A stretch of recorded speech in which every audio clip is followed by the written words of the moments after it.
Let's go! The Saints looking for a spark. Spencer Rattler! Are you kidding me? Wow. Is this an actual thing for the Saints to build on? Is Spencer an actual franchise quarterback?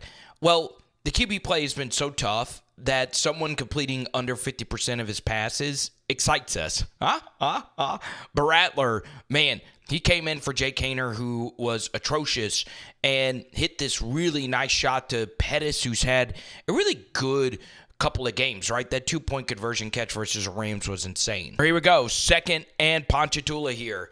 You have got to start getting vertical on this Commanders defense, and you'll see that Pete gets beat. This is a good job right here by Rattler.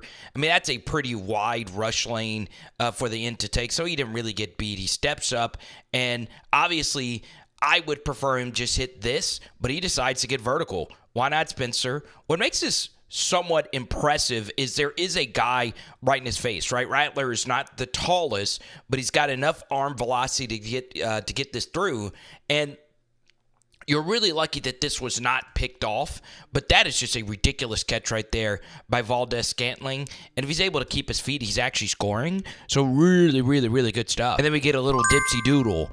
Obviously not AK's best game. Because the Saints were trailing, they really couldn't get the run game going.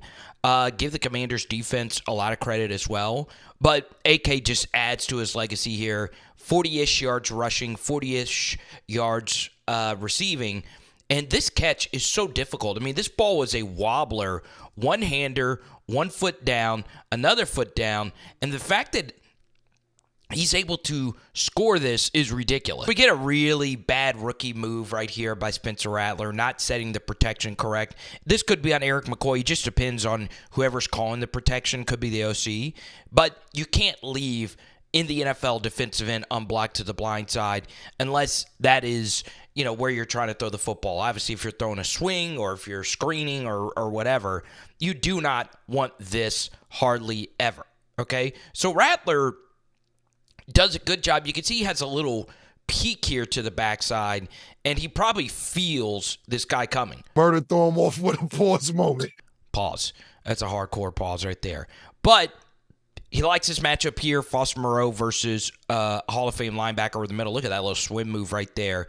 And look at Rattler while he's getting crushed.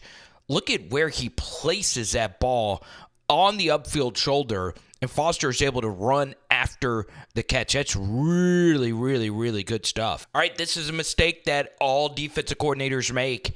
Just because you're up by 10 doesn't mean the game's out of reach. I mean, this coverage is so unfreaking believably soft. This is a really good job stacking these routes. It's so hard for the corner, especially in zone coverage, to sort this out. And all Rattler has to do, once again, it's cut off. We could do an all-22 breakdown later in the week. He has to just see which one of these opens up, and he goes to Valdes-Scantling, and this is an absolute huge gain. And the reason why you don't want to just give up such easy yards right there is that one field goal here, it's a one-possession game. It's just too easy. So we get to this 3rd and 10. Obviously, Rattler 5 of 13 for 107 yards. Not really that good, but coming in emergency relief, that's pretty good stuff. In this spot, all right, this is going to sound crazy. I'm glad he didn't throw this, even though it does look like this could have been thrown. Field goal does make it a one-possession game, okay? In this spot, fake and get around a defensive tackle, right? Don't just throw this football up on a whatever kind of scramble drill here. The receiver's working back to you. I don't know why he threw this football vertically, and it almost got picked off. So not good quarterbacking at all, but you're still able to kick the field goal. All right, game-winning drive. Ish. We start off here with a running back draw. Really good call right here. I mean, look at all this movement. They're expecting a pass. You could see they're playing on their heels. I also like the way that this draw is designed. Everybody is just blocking towards the middle. Take a look at both of these receivers here on the outside. They're just looking to knock some heads off here. And that's just really good stuff. If they're going to play back on their heels, run right through them, and that's a good job by Kendre Miller just overall in this game. He actually looked Kamara-ish on a few of his runs. Good stuff. So here we go, 3rd and 1, and I don't know what the Commanders are doing.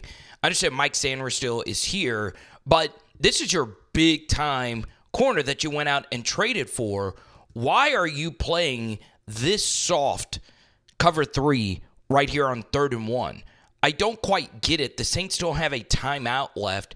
That's a little too easy, right? Pre-snap, both of these are getting there, okay? I didn't understand it from Dan Quinn just trying to back into this victory. And here's a problem when you're playing such soft quarters, right?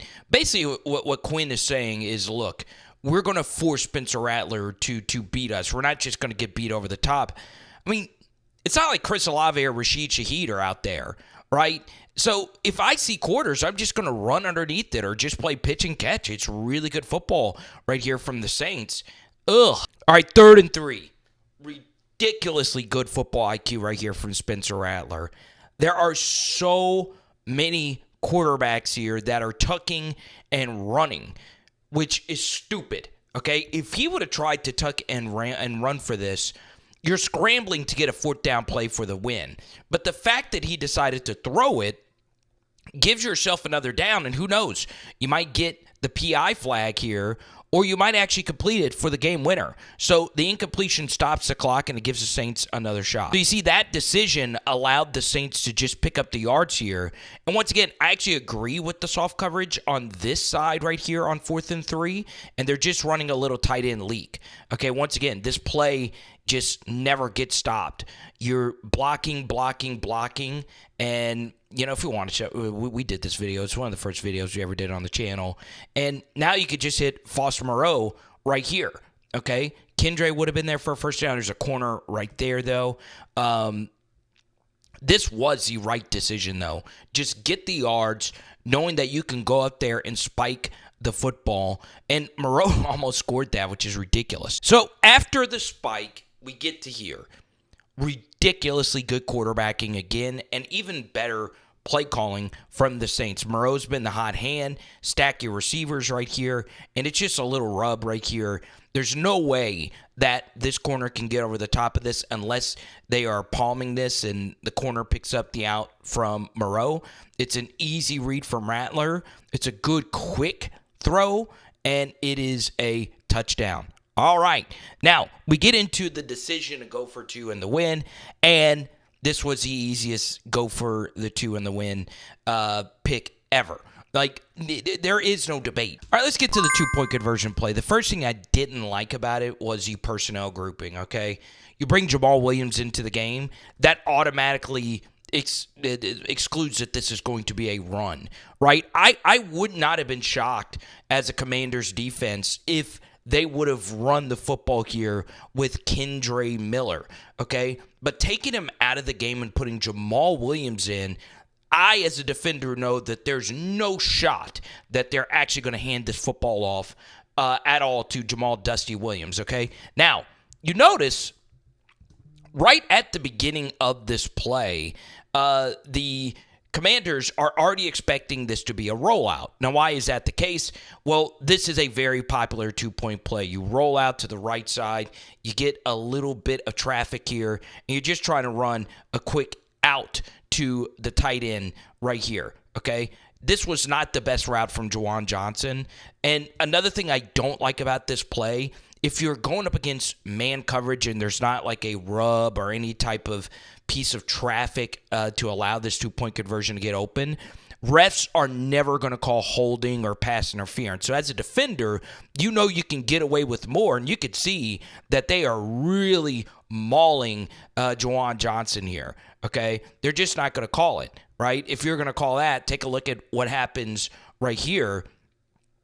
You could see that there's a tug right there, okay? They're never calling that inside the chest plate either. So I don't like these kinds of routes where a guy is trying to get open versus man because you're just going to get away with more in this spot. That's part of why I don't like the play call. So I don't like the personnel. I'm never having Jamal Williams play another snap, period. If Kendre's in there, maybe they're thinking it's a potential run. Then we get to the actual rollout itself and the actual throw. I understand that Austin does open up in the back of the end zone, but on this play, you just have to throw it right here. That's just the design of this play. Rarely is this to the back of the end zone going to be open. So I get it. That's part of why I don't like this play. This gave, obviously, my LSU Tigers just a variation on this play. The biggest win of the Brian Kelly era in 2022 with Jayden at quarterback, ironically. But they did not run.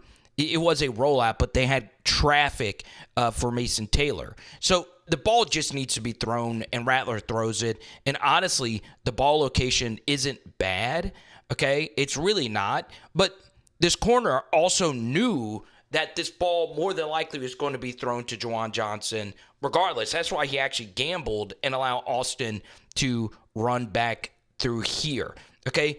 Does this look open? Yes, it does, all right? But I guarantee you, you're just never really going to throw that ball right there. So let's put a bow on this. I wouldn't get too carried away with this. Obviously, the Commanders did their film study on Jake Haener. Rattler's numbers weren't that great. They played very soft, which allowed easy completions. So I wouldn't get too carried away. Obviously, it was good, but now Rattler will be the start of the rest of the season, and you'll really get to see what he's truly made of. So there you go. Comment below your thoughts, Saints fans, if you believe Spencer Rattler is a franchise quarterback. It is Power Hour NFL. Boom! And tonight we are doing pasta. Let's go.